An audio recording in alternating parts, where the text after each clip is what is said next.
स्वागत है आपका हमारे YouTube चैनल मैथमेटिकल पाठशाला में। फ्रेंड्स, आज का जो हमारा लेक्चर होगा उसमें मैं आपको JNU MSc एंट्रेंस 2020 मैथमेटिक्स के सारे क्वेश्चंस का डिटेल्ड सॉल्यूशन प्रोवाइड करूंगा। फ्रेंड्स, हमने MSc एंट्रेंस 2021 के लिए क्रैश कोर्स भी स्टार्ट कर दिए हैं। फ्रेंड्स, अब हम देखते हैं हमारा क्वेश्चन नंबर 1। क्वेश्चन नंबर 1 में आपको क्या बोल रहा है, which of the following is a compact subset of R. Friends, जब भी आपको आर के ऊपर, R2 के ऊपर या फिर R3 के ऊपर कोई भी मैट्रिक डिफाइन ना हो तो आप बाय डिफॉल्ट यूक्लिडियन या फिर डिस्टेंस मैट्रिक अज्यूम करते हो। तो यहाँ पर जो आर है इसके ऊपर आप डिस्टेंस मैट्रिक अज्यूम करो। फ्रेंड्स, यहाँ पर तो इसने आर के अंदर कॉम्पैक्ट सबसेट पूछा है, बट एग्जाम में वो आपसे R2 का भी पूछ सकता था, R3 का भी पूछ सकता था। तो इस क्वेश्चन को अप्रोच करने से पहले मैं आपको एक थ्योरम का स्टेटमेंट बताता हूँ। तो हम पढ़ते हैं Heisenberg theorem. Heisenberg theorem friends, इसका यूज हम कहाँ करते हैं? इसका यूज करते हैं हम Rn के अंदर कॉम्पैक्ट सबसेट ढूंढने के लिए। सो सपोज करो let A B a subset of Rn, और फ्रेंड्स जो ये आपका Rn है इसके ऊपर यूक्लिडियन या फिर डिस्टेंस मैट्रिक डिफाइंड है, और स्मॉल n तो आपका कोई भी नेचुरल नंबर है। तो हाइजेनबर्ग थ्योरम बोलती है A is compact if and only if A is closed and bounded. ठीक है, तो ये हमारा हाइजेनबर्ग थ्योरम का स्टेटमेंट है। अब हम आते हैं हमारे क्वेश्चन के ऊपर। अब हम हमारे क्वेश्चन में वन बाय वन सारे ऑप्शंस चेक करते हैं। सबसे पहले आप देखो option number A. Option number A में जो आपका सेट है उसको आप ए के इक्वल मानो। A equals to -1/n such that small n belongs to capital N union 0। Union आपका 0 पर क्या है? ओपन, और पाई पर क्या है? क्लोज्ड। तब आप देखो फ्रेंड्स कि आप ए को कैसे लिख सकते हो? -1/n such that small n belongs to capital N union. आप इन दोनों पार्ट्स को मिला दो। जब आप इन दोनों पार्ट्स को मिला दोगे तो क्या बन जाएगा? 0 और पाई दोनों पर क्लोज हो जाएगा। अब आप यहाँ पर एक चीज देखो फ्रेंड्स कि जैसे मैं ये नंबर लाइन ड्रॉ करता हूँ, ये 0 है, ये पाई है। 0 टू पाई सारे नंबर्स इन दोनों के बीच में आएंगे। अब ये जो सेट है मेरा, इसके अंदर सारे ही नंबर्स नेगेटिव हैं, तो वो 0 से क्या होंगे? लेस। तो मैं एक चीज तो फॉर श्योर बोल सकता हूँ कि modulus of x is less than 2 pi for every x belongs to a। तो इससे क्या प्रूव हो गया कि a is bounded. a bounded क्यों है? क्योंकि मुझे a का अपर बाउंड मिल गया। अपर बाउंड क्या है? 2 पाई। a के अंदर आपके जितने भी नंबर्स हैं उनका मॉडुलस 2 पाई से छोटा है। तो हमारी एक चीज तो प्रूफ हुई कि हमारा ए क्या हो गया? बाउंडेड। अगर मुझे ए को कॉम्पैक्ट बोलना है तो अब मुझे ए को क्लोज्ड भी प्रूव करना पड़ेगा। तो फ्रेंड्स, किसी भी सेट को आप क्लोज कब बोलते हो? A dash is contained in A if and only if A is closed. Simple. ठीक है, अगर आपका ए डैश जो है वो ए के अंदर कंटेन्ड है, ठीक है, कुछ लोग सबसेट का साइन ऐसे लिखते हैं, कुछ लोग ऐसे भी लिखते हैं, ठीक है, तो ए डैश आपका ए के इक्वल भी हो सकता है और ए डैश आपका ए के अंदर कंटेंट भी हो सकता है। ठीक है, तो हम इस डेफिनेशन को यूज करेंगे। अगर ए डैश इज कंटेन्ड इन ए तो आप बोल सकते हो ए इज क्लोज्ड, अगर ए क्लोज्ड है तो आप ये भी बोल सकते हो। फ्रेंड्स, आप यहाँ पर अब set of limit points of A निकालो। ठीक है, ए डैश का मतलब क्या है? Set of limit points of A. अब आप क्या करो, ये जो आपका सेट है इस वाले पार्ट को P नाम दे दो, इस वाले पार्ट को Q नाम दे दो, तो आपका जो A डैश है वो P dash union Q dash के इक्वल हो जाएगा। अब देखो Q तो हमारा क्लोज इंटरवल है, तो Q डैश तो मेरा क्या हो गया?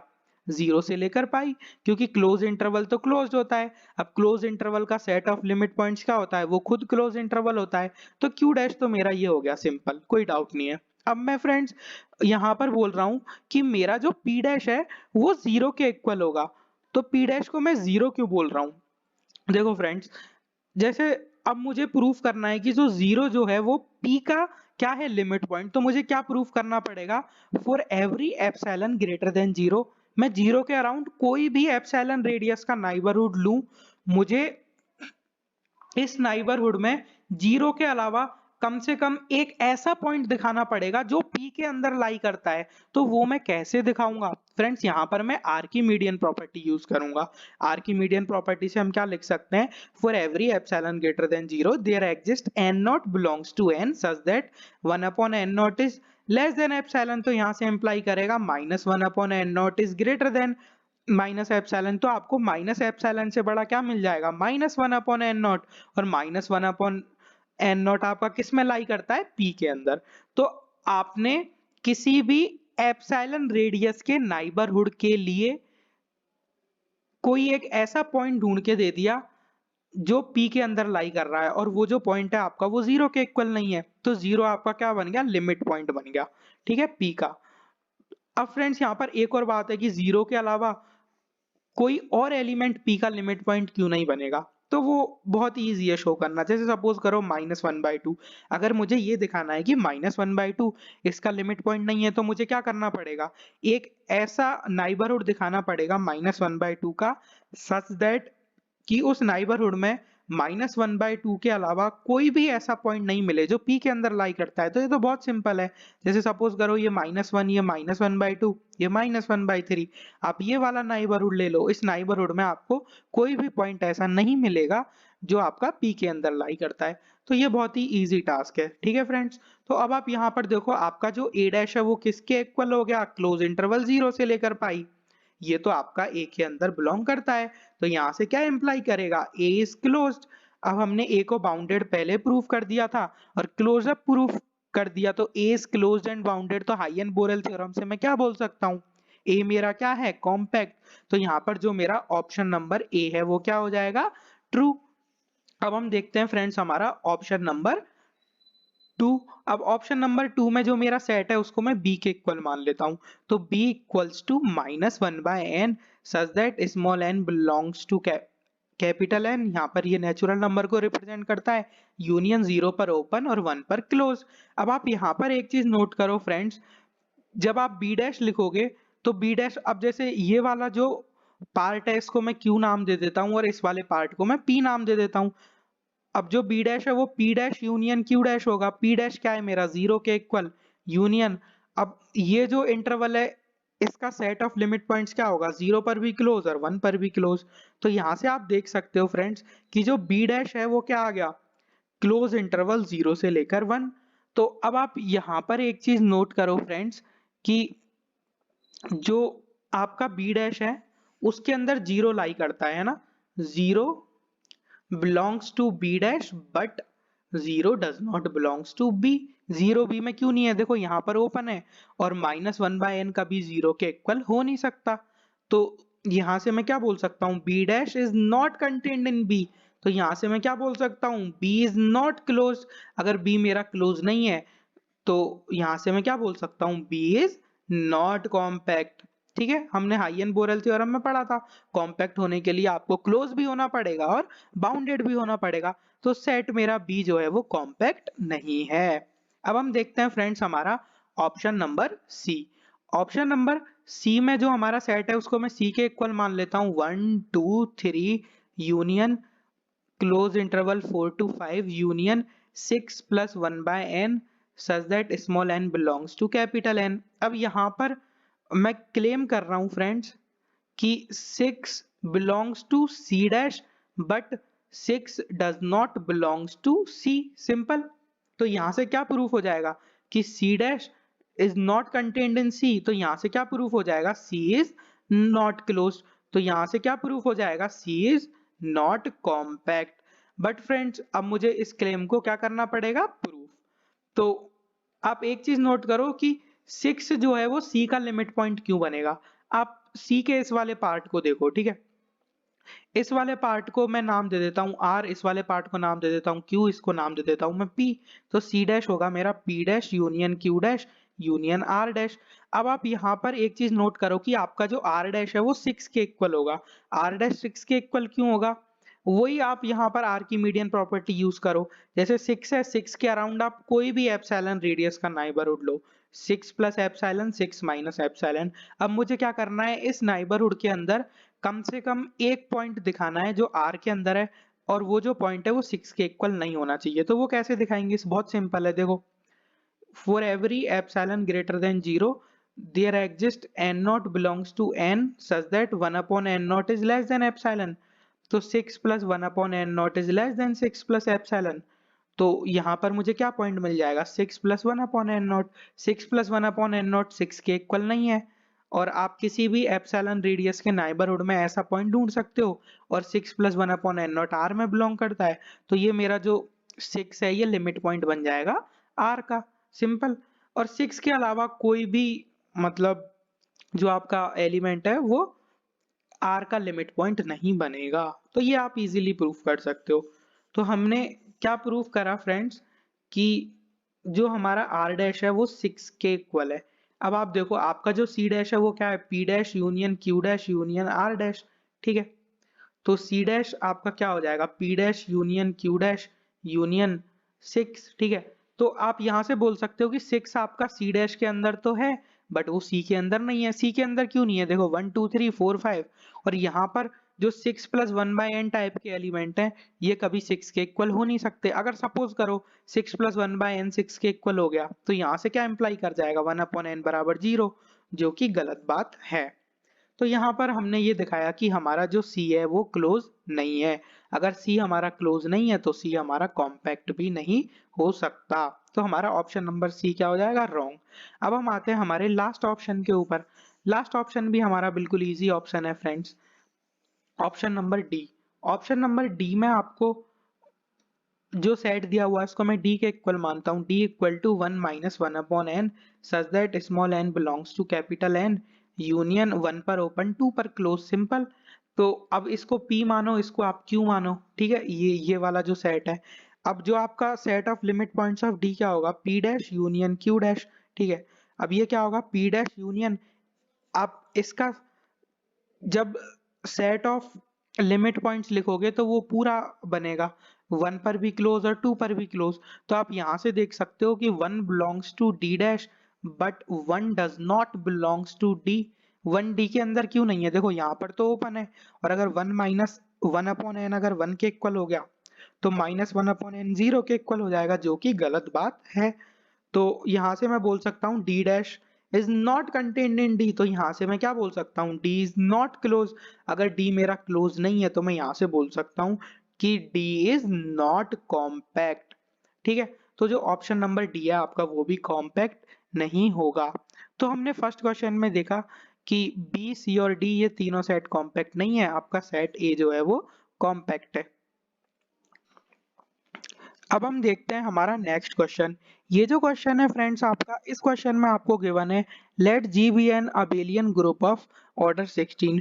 फ्रेंड्स जब भी आपको फाइनाइट ऑर्डर का अबेलियन ग्रुप गिवन हो तो आपको fundamental theorem of abelian groups के बारे में सोचना है।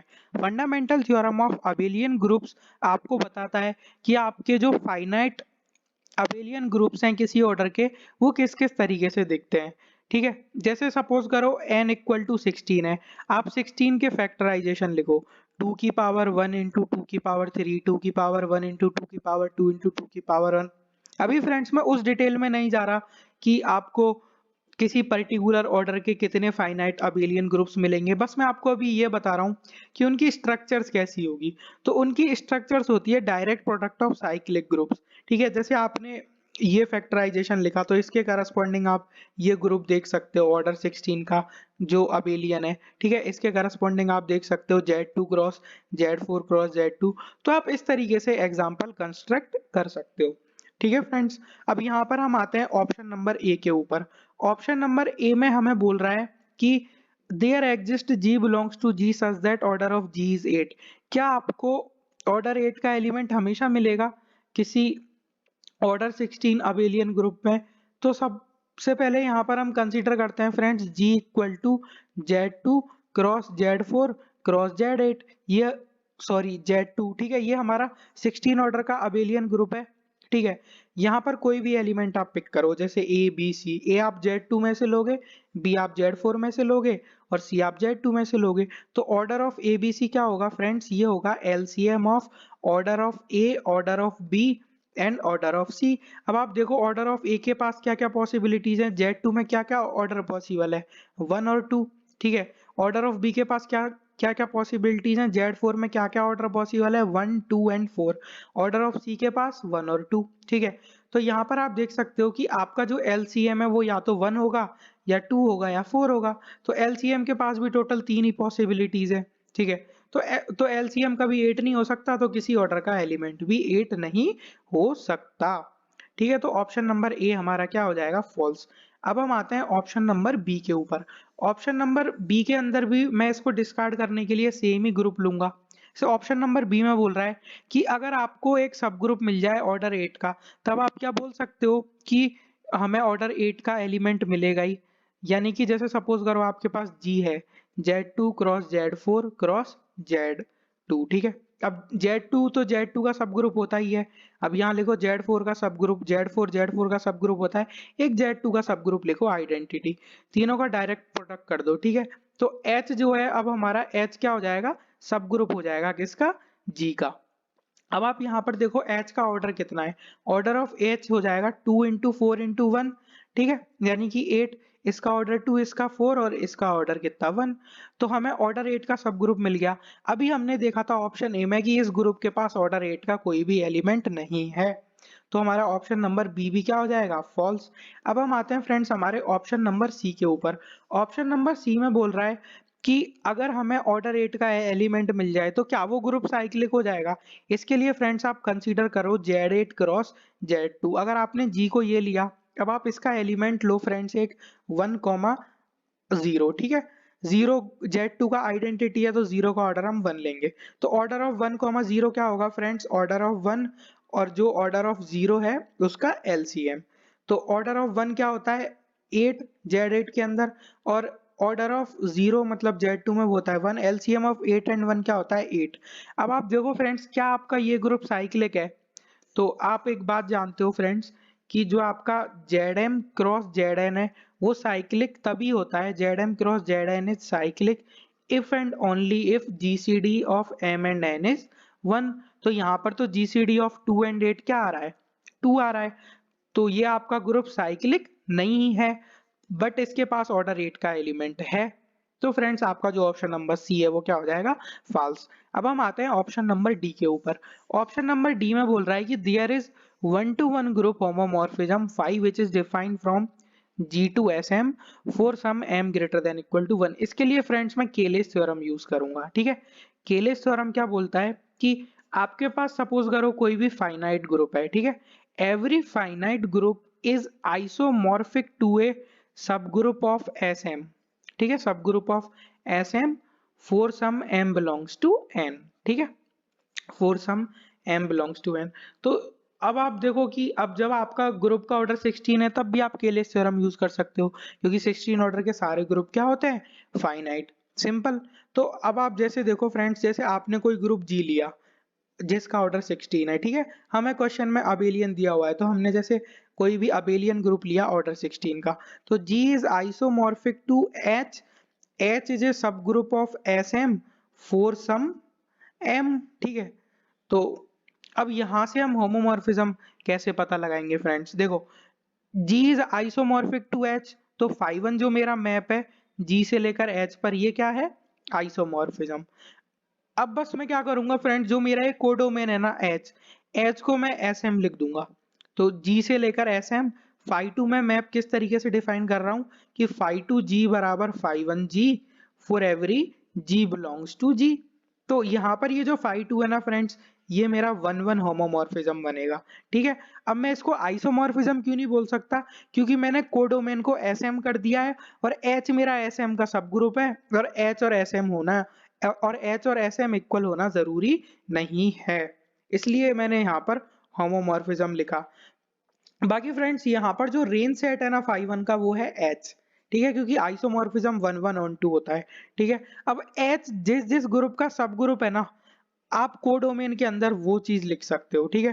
तो आप इजीली देख सकते हो कि फाई2 जो है आपका होमोमॉर्फिज्म बनेगा, क्योंकि आपने जो कोडोमेन है उसको रेंज सेट से बड़ा लिख दिया, ठीक है। तो होमोमॉर्फिज्म आप वेरीफाई कर सकते हो, मतलब ये बिल्कुल भी डिफिकल्ट टास्क नहीं है। जैसे आपने फाई2 के कोई भी दो एलिमेंट लिए, फाई2 G1 G2, तो ये किसके इक्वल होगा, फाई1 G1 G2 के, ठीक है। तो ये किसके इक्वल होगा, फाई1 G1 मल्टीप्लाई बाय फाई1 G2, और फाई1 G1 किसके इक्वल है, फाई2 G1 मल्टीप्लाई बाय फाई2 G2। तो ये होमोमॉर्फिज्म हो गया फ्रेंड्स, ठीक है। और इसी तरीके से आप फाई1 की प्रॉपर्टी यूज करके φ1 आइसोमॉर्फिज्म में ये यूज करके दिखा सकते हो कि φ2 आपका जो है वो 1-1 होमोमॉर्फिज्म है, ठीक है। और अब φ2 1-1 होमोमॉर्फिज्म है, वो आप कैसे दिखाओगे? आप ये दिखा दो कि कर्नल ऑफ φ2 में केवल 0 आ रहा है, तो कर्नल ऑफ φ2 ये किसके इक्वल होगा? वो सारे g सच दैट φ2 g आपका किधर जा रहा है? 0 पर। अब आप जानते हो φ1 g और φ2 g तो इक्वल है, तो आपका g किसके इक्वल हो जाएगा? 0 के इक्वल। क्यों हो जाएगा 0 के इक्वल? क्योंकि आप यहाँ पर एक चीज देखो फ्रेंड्स कि φ1 आपका आइसोमॉर्फिज्म है, तो कर्नल ऑफ φ1 क्या होगा? 0, ठीक है।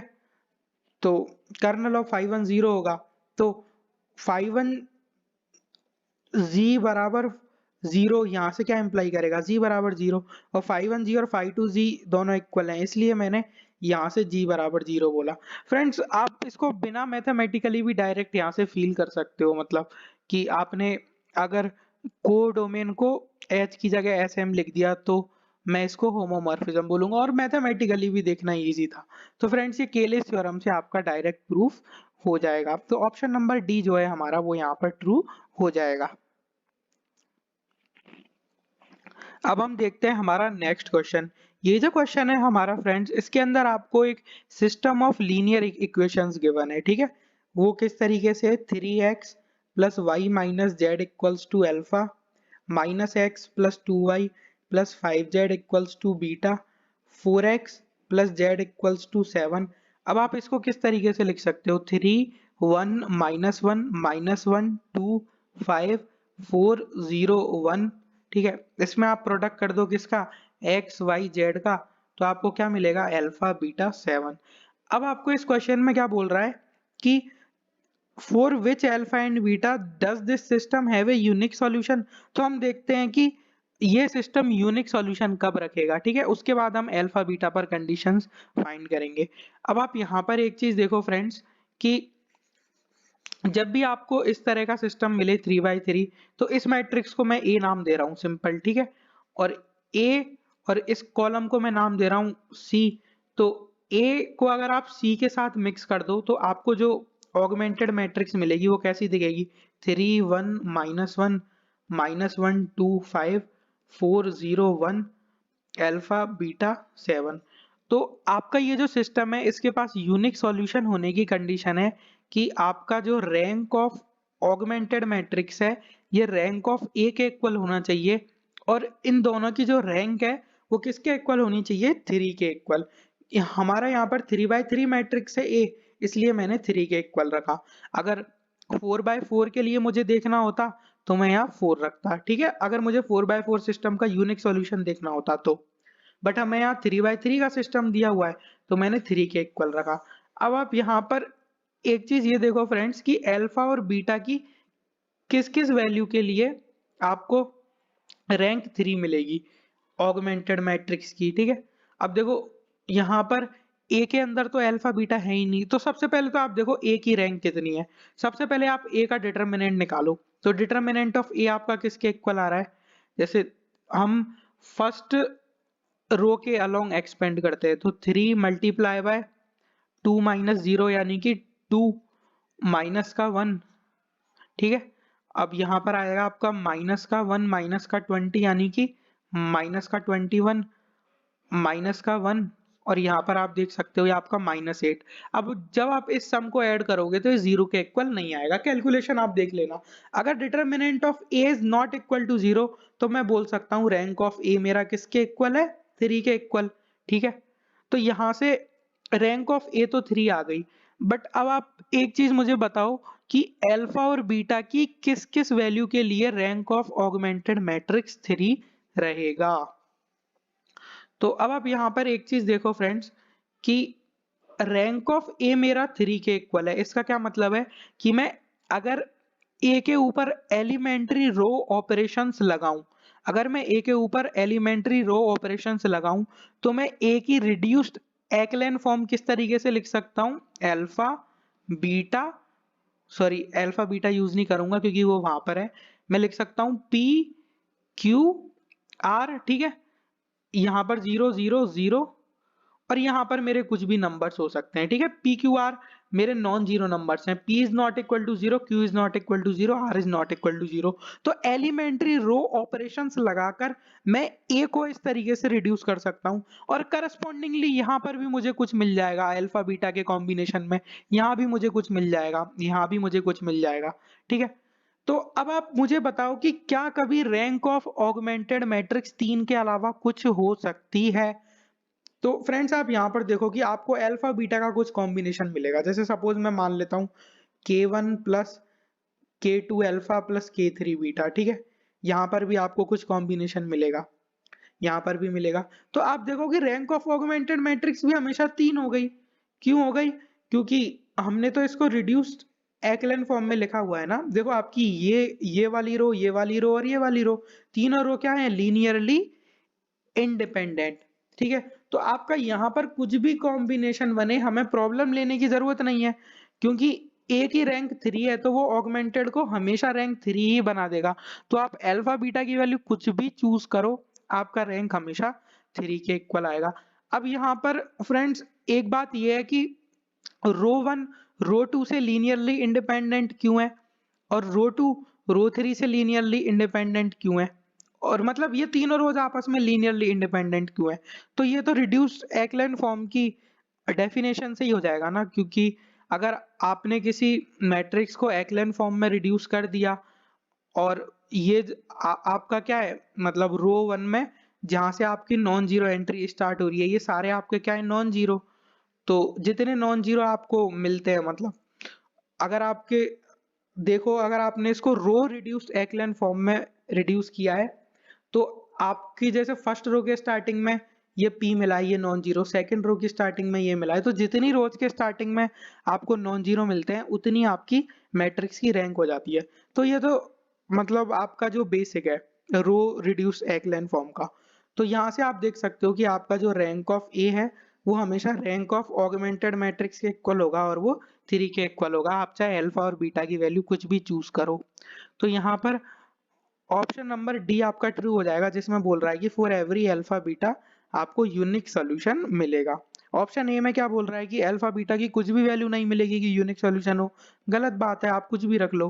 Alpha is unique but beta can be arbitrary, ये भी गलत बात है। Alpha and beta both are unique, ये भी गलत बात है। मतलब अल्फा और बीटा कुछ भी रखो आप, आपका जो रैंक ऑफ ऑगमेंटेड मैट्रिक्स है वो कभी भी चेंज नहीं होगा। अब हम देखते हैं हमारा नेक्स्ट क्वेश्चन। ये जो क्वेश्चन है आपका फ्रेंड्स, यहाँ पर आपको एक फंक्शन गिवन है एफ एक्स इक्वल टू ई की पावर एक्स माइनस एक्स। हमें बताना है कि ये जो हमारा इंटरवल है -1 से लेकर 1/2 क्लोज इंटरवल, इस इंटरवल के ऊपर फंक्शन का मैक्सिमम क्या होगा और मिनिमम क्या होगा।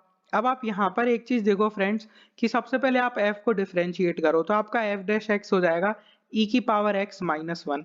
अगर आप f डैश x को 0 के इक्वल रखोगे तो यहाँ से क्या मिलेगा आपको? e की पावर x बराबर 1, यानी कि आपका जो x है वो 0 के इक्वल होगा।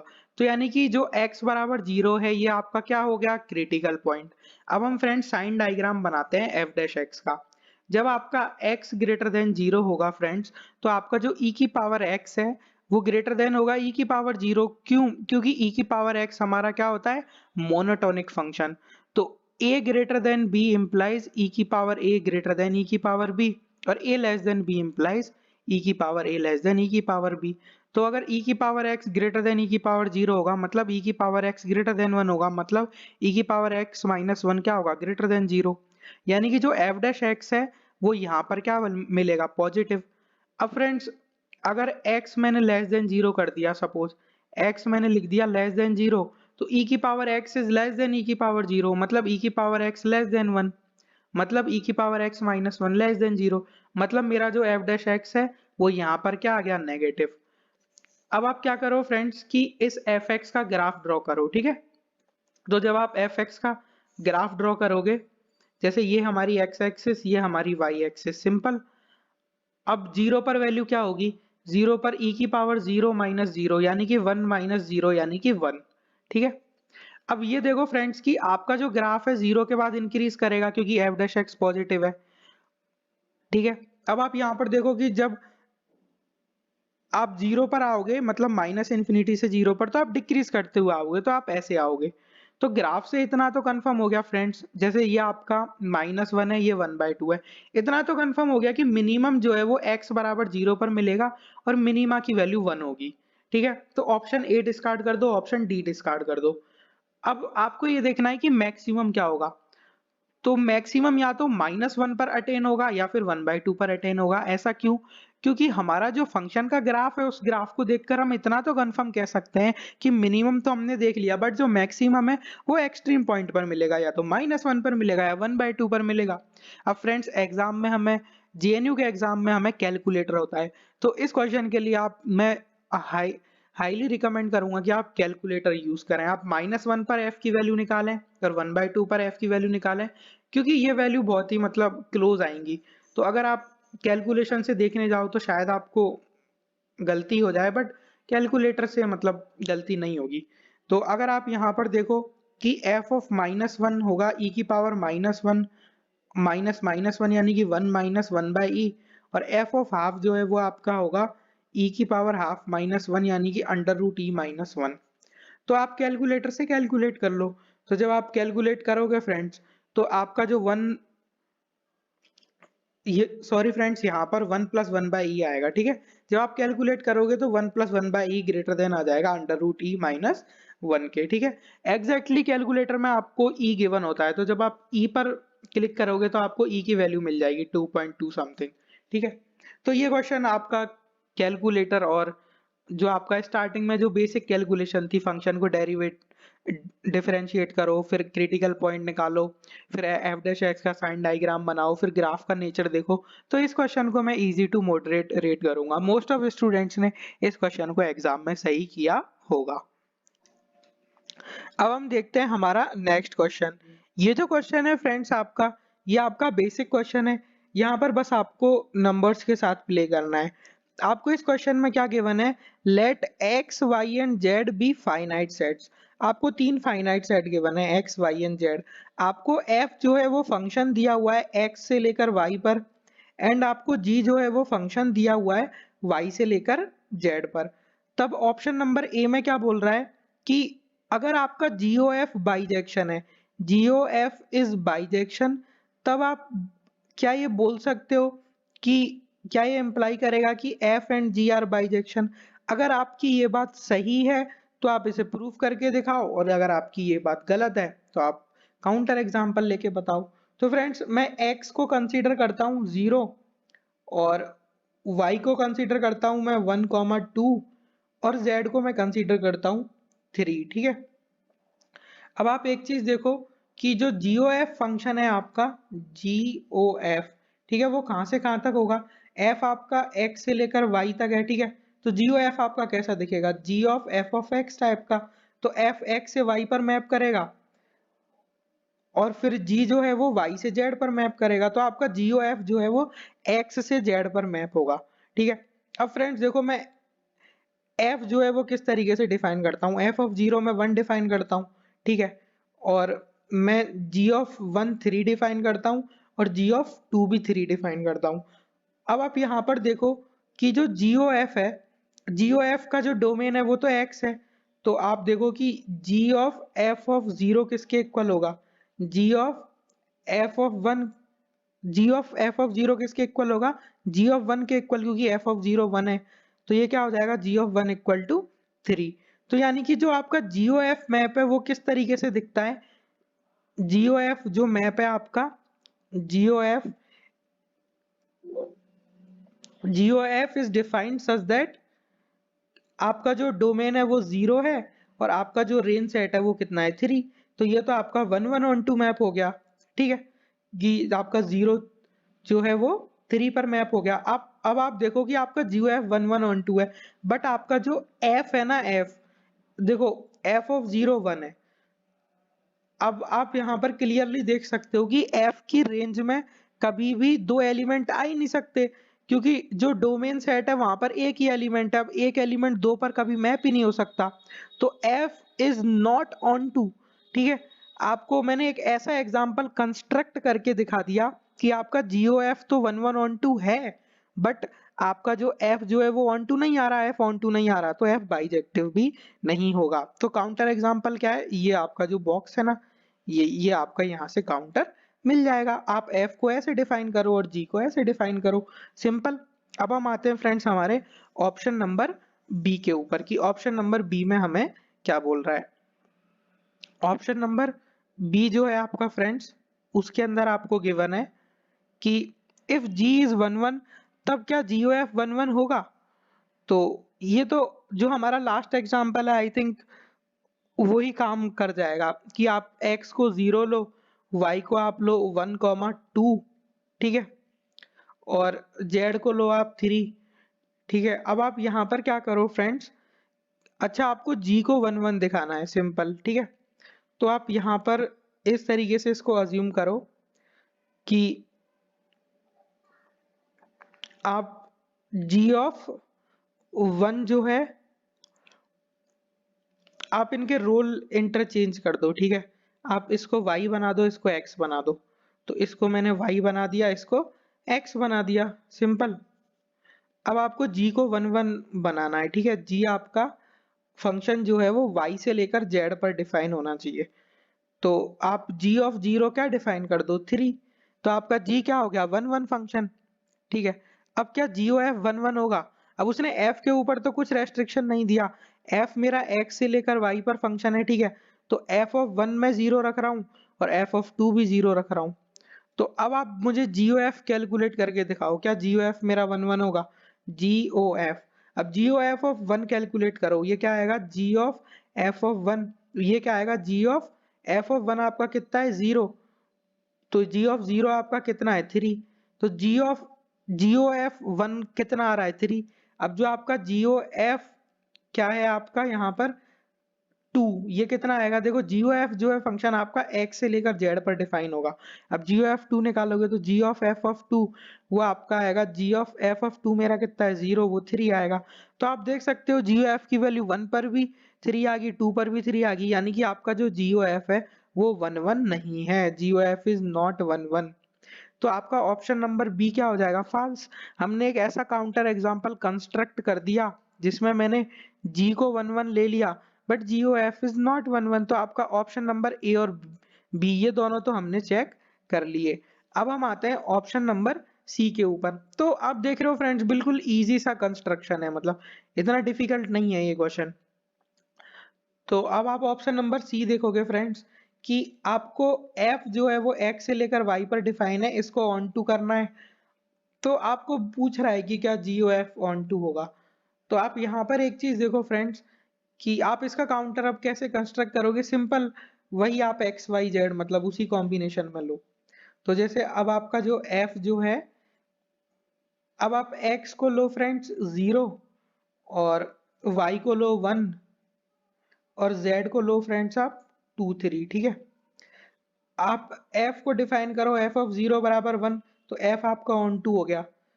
अब g जो है आप उसको किस तरीके से डिफाइन करो, g आपका y से लेकर z पर डिफाइंड है, ठीक है। आप g को डिफाइन करो, g ऑफ 1 बराबर 2, ठीक है। तो अब आप देखो फ्रेंड्स, GOF ये जो फंक्शन है यहाँ पर, ये x से लेकर z पर डिफाइंड होगा ना। तो अगर ये x से लेकर z पर डिफाइंड होगा तो GOF ऑफ 0 क्या होगा आपका, G ऑफ f ऑफ 0, यानी कि ये होगा आपका G ऑफ 1। G ऑफ 1 यानी कि किसके इक्वल आएगा, 2 के इक्वल। तो यानी कि आपको केवल 2 ही GOF की रेंज में मिलेगा। क्यों मिलेगा, क्योंकि GOF की डोमेन में एक ही एलिमेंट है। अब ये एलिमेंट केवल एक से ही तो मैप हो सकता है ना। तो अगर एक एलिमेंट 2 से मैप हो गया तो फिर वो तो मैप ही नहीं होगा, फंक्शन ही डिफाइन नहीं होगा। तो ये मतलब हमारा ऑप्शन नंबर सी का काउंटर एग्जांपल है। तो ये क्वेश्चन तो मैं मतलब बहुत ही इजी रेट करूंगा, ए बी सी का काउंटर बहुत ही इजीली मतलब कंस्ट्रक्ट हो गया। अब फ्रेंड्स हम आते हैं ऑप्शन नंबर डी के ऊपर। तो हमने 3 जो है ऑप्शंस अगर डिस्कार्ड कर दिए तो फोर्थ को तो ट्रू होना ही पड़ेगा। अब देखो फ्रेंड्स, यहाँ पर जो आपका ऑप्शन नंबर डी है उसके अंदर क्या बोल रहा है, GOF इज ऑन टू, ठीक है। तो फ्रेंड्स इस क्वेश्चन को करने से पहले मैं आपको दो स्टेटमेंट बताता हूँ कि GOF इज 1 1, ये हमारा एम्प्लाई करता है कि f इज 1 1, और जो आपका GOF इज ऑन टू ये एम्प्लाई करता है कि G is on to, simple. अब यहाँ पर देखो कि अगर GOF is on to, ये अगर इम्प्लाई कर रहा है G is on to, ठीक है। GOF आपका कहाँ से कहाँ पर मैप है, X से लेकर Z पर, ठीक है। GOF आपका X से लेकर Z पर मैप है। तो अगर ये इम्प्लाई कर रहा है कि G is on to, G is on to, G आपका कहाँ से कहाँ पर मैप है, G है आपका Y से लेकर Z पर, GOF था X से लेकर Z पर। आप इसको इजीली प्रूफ कर सकते हो फ्रेंड्स कि अगर GOF on to है तो ये क्यों इम्प्लाई करता है कि G is on to। आप काउंटर से भी कंस्ट्रक्ट कर सकते हो और सिंपली भी जा सकते हो। अभी मैं आपको इसके प्रूफ का आइडिया दे दूंगा, पहले हम ऑप्शन को मतलब जस्टिफाई करते हैं। तो अब देखो फ्रेंड्स, अगर G is on to है और G Y से लेकर Z पर डिफाइंड है, तो आप on to मैप के लिए क्या बोल सकते हो कि आपका जो कार्डिनलिटी ऑफ Y है वो greater than equal to cardinality of Z होगा, सिंपल। तो यहाँ से क्या इंप्लाई करेगा, cardinality of Z is less than equal to cardinality of Y। तो ये आपका ऑप्शन नंबर डी क्या हो जाएगा, ट्रू। अब मैं आपको इसके प्रूफ का आइडिया देता हूँ, ठीक है। तो जैसे सपोज करो फ्रेंड्स कि आपका X से लेकर Y F डिफाइंड है, ठीक है, और G जो है आपका वो Y से लेकर Z पर डिफाइंड है, सिंपल। अब मैं इस स्टेटमेंट को काउंटर से प्रूफ करूंगा। Suppose G is not onto, ठीक है, G is not onto, simple.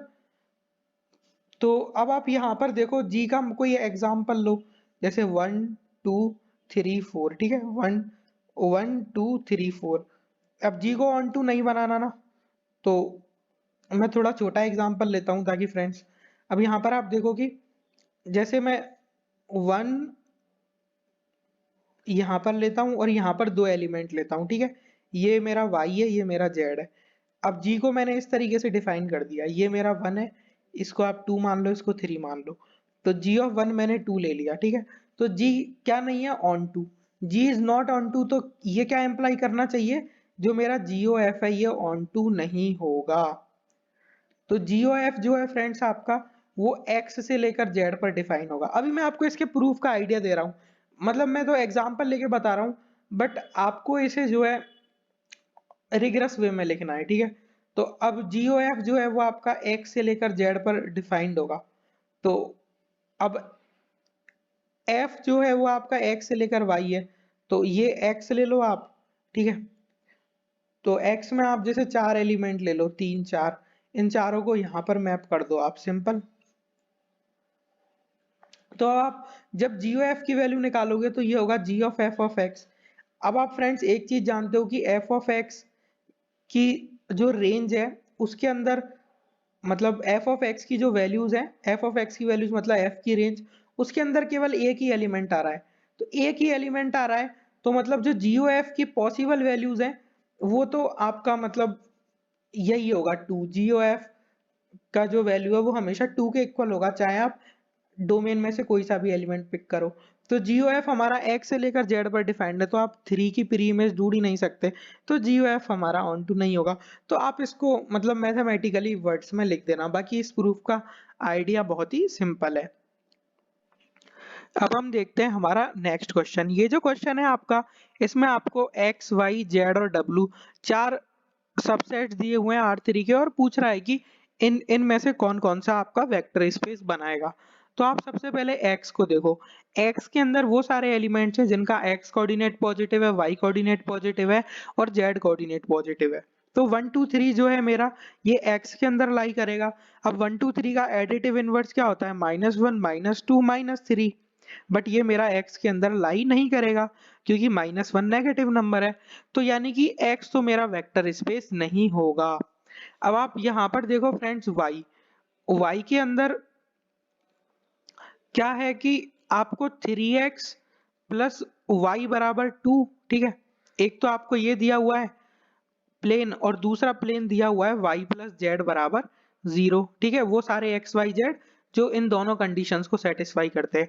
तो आप यहाँ पर देखो कि आप 0,0,0 ये नहीं ले सकते, क्योंकि 3x प्लस वाई की वैल्यू 2 चाहिए ना। तो 3 into 0 x coordinate plus y, y मतलब ये 0, तो ये तो 0 आएगा। तो सिंपली आप देख सकते हो ओरिजिन y में बिलोंग नहीं कर रहा, तो आपका y भी जो है वो वेक्टर स्पेस नहीं बनेगा।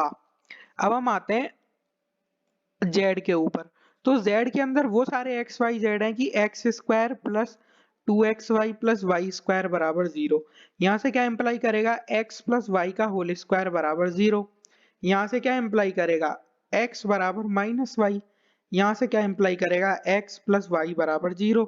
x प्लस वाई बराबर 0 R3 में किसकी इक्वेशन होती है, plane passing through origin, plane passing through origin, ठीक है। और प्लेन पासिंग थ्रू ओरिजिन जो है वो आपका हमेशा वेक्टर सबस्पेस होता है R3 का। तो हमारा जो Z जो है वो वेक्टर सबस्पेस बन जाएगा। अब देखो जो W है, W के अंदर हमें एक तो ये प्लेन दिया हुआ है पासिंग थ्रू ओरिजिन, और एक हमें ये प्लेन दिया हुआ है पासिंग थ्रू ओरिजिन। तो ये भी हमारा सब स्पेस है W1, और W2 ये भी हमारा सब स्पेस है। और W किस तरीके से डिफाइंड है, W1 इंटरसेक्शन W2। इंटरसेक्शन क्यों, क्योंकि ये कंडीशन भी सेटिस्फाई होनी चाहिए और ये कंडीशन भी सेटिस्फाई होनी चाहिए। तो इंटरसेक्शन ऑफ टू वेक्टर सब spaces is always a vector सब स्पेस। तो W भी हमारा R3 का सब स्पेस बनाएगा। तो आपका यहाँ पर ओनली जेड एंड डब्ल्यू ये दोनों ऑप्शन ट्रू हो जाएंगे। अब हम देखते हैं हमारा नेक्स्ट क्वेश्चन। इस क्वेश्चन में आपको एक सीक्वेंस गिवन है A N equal to minus one की power N plus one, one plus one upon two N plus one, N is greater than equal to one. तब आपको लिम सूब और लिम इन्फ पूछ रहा है। फ्रेंड्स आप यहाँ पर एक चीज नोट करो कि आपका जो मॉडुलस ऑफ ए एन है वो लेस देन होगा 1000 से, ठीक है। क्योंकि आप देख सकते हो कि वन प्लस दिस थिंग, ये जो आपकी वैल्यू है one upon two N plus one, ठीक है, ये आपका हमेशा लेस देन वन होगा, ठीक है। तो आप देख सकते हो वन प्लस समथिंग ये आपका लेस देन टू होगा, ठीक है। और अगर आप मॉड लगाओगे तो इसकी तो वैल्यू वन हो जाएगी। तो आप बोल सकते हो कि आपका जो मॉडुलस ऑफ ए एन है वो लेस देन टू होगा। अगर modulus of A n less than two होगा तो modulus of A n less than 1000 होगा। सिंपली मेरा कहने का मतलब ये है कि आपकी जो ए एन है वो बाउंडेड सीक्वेंस है, बस आप ये फील कर पाओ, ठीक है। अगर ए एन हमारी बाउंडेड सीक्वेंस होगी तो हम लिम सुप और लिम इन्फ की प्रॉपर्टी यूज कर सकते हैं, ठीक है। तो अगर ए एन मेरी क्या है, बाउंडेड सीक्वेंस, ठीक है, बाउंडेड सीक्वेंस, तो मैं क्या बोल सकता हूँ कि जो मेरा लिम इन्फ होगा वो मेरा होता है infimum of limit points of A n, ठीक है, limit points of A n. क्योंकि हम सीक्वेंस के लिमिट पॉइंट्स जितने भी हमारे बनेंगे उनमें जो इन्फीमम होगा वो हमारा लिम इन्फ हो जाएगा ए एन का, ठीक है।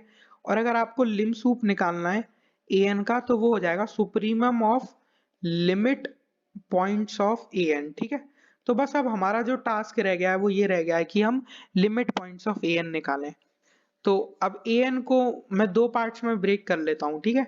तो जो मेरा ए एन है वो मेरा कैसा दिखेगा, या तो ऐसा दिखेगा minus of one plus one upon two N plus one, या फिर ऐसा दिखेगा plus of one plus one upon two N plus one. यहाँ पर आप एन की वैल्यू क्या रखो, एन की वैल्यू रखो आप, जैसे आपने टू रखा, ठीक है, तो टू प्लस वन थ्री, तो एन प्लस वन ऑड बन जाएगा, तो माइनस वन की पावर ऑड माइनस साइन देगा। तो एन को जब आप ऑड रखोगे तो आपको ये मिलेगा, और एन को जब आप इवन रखोगे तो आपको ये मिलेगा, सिंपल। अब आप यहाँ पर देख सकते हो कि ये दो सब सीक्वेंस मिलेंगी, ठीक है। अब ये वाली जो सब सीक्वेंस है इसको मैं ए एन वन नाम दे देता हूँ। अब आप देख सकते हो ए एन वन वन के ऊपर कन्वर्ज करेगा when n tends to infinity. क्यों, क्योंकि एन इन्फिनिटी पर जाएगा तो ये वाली चीज जो है जीरो पर जाएगी, ठीक है। सॉरी, ये माइनस वन पर कन्वर्ज करेगा, ठीक है। तो ये तो जीरो पर चली जाएगी और केवल माइनस वन बच जाएगा। अब अगर इस सीक्वेंस को मैं ए एन टू नाम दूं, ठीक है, ये मेरा ए एन वन है और ये मेरा ए एन टू है।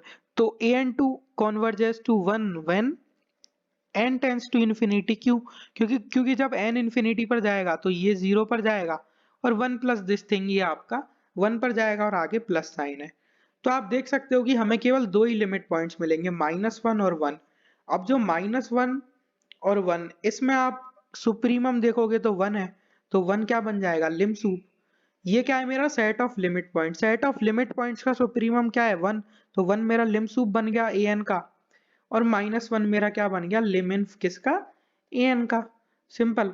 तो ये क्वेश्चन आपका बहुत ही बेसिक और सिंपल क्वेश्चन था, मोस्ट ऑफ स्टूडेंट्स ने इस क्वेश्चन को एग्जाम में सही किया होगा। अब हम देखते हैं फ्रेंड्स हमारा नेक्स्ट क्वेश्चन। ये जो क्वेश्चन है आपका, यहाँ पर आपको एक सीरीज गिवन है समेशन ए एन, ये आपकी रियल नंबर्स की सीरीज है। तब आपसे पूछ रहा है which of the following assertions is necessarily true.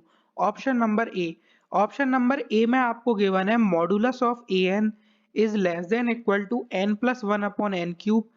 अगर ऐसा होता है for every n greater than equal to 1, तब ये बोल रहा है कि ये जो आपकी सीरीज है ये कंडीशनली तो कन्वर्ज करेगी, बट जरूरी नहीं है कि एब्सोल्युटली कन्वर्ज करे। अगर ये स्टेटमेंट सही है तो इसे प्रूफ करके दिखाओ, गलत है तो काउंटर ढूंढ के बताओ।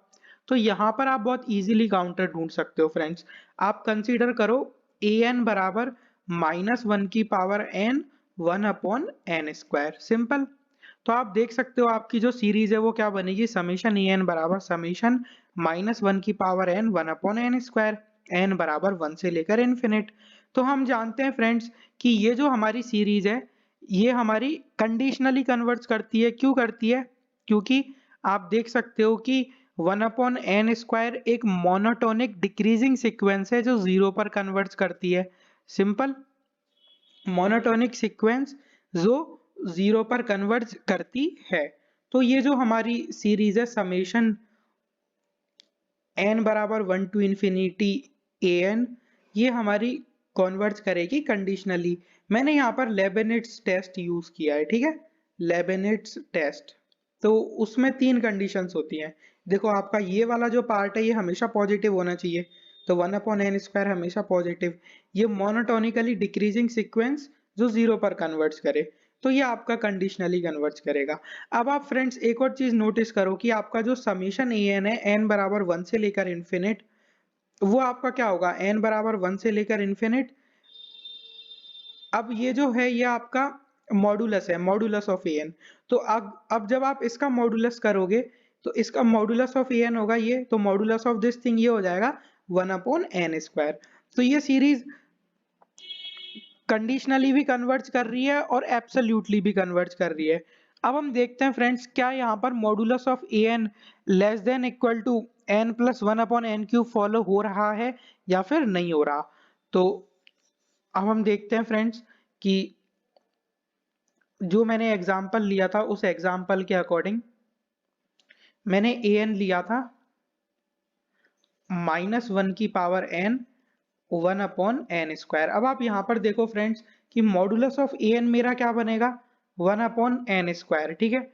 ये लेस देन इक्वल टू होगा 1 upon N square plus 1 upon N cube से for every n greater than equal to 1, ठीक है। अब आप देखो फ्रेंड्स इस चीज को मैं क्या लिख सकता हूँ, एन क्यूब एलसीएम ले लेता हूँ तो यहाँ से बच जाएगा n प्लस 1। तो मॉडुलस ऑफ ए एन क्या आ गया, less than equal to n plus 1 upon N cube. यही तो मुझे लेके चलना था। तो ये जो मेरी ए एन है वो इस कंडीशन को सेटिस्फाई कर रही है।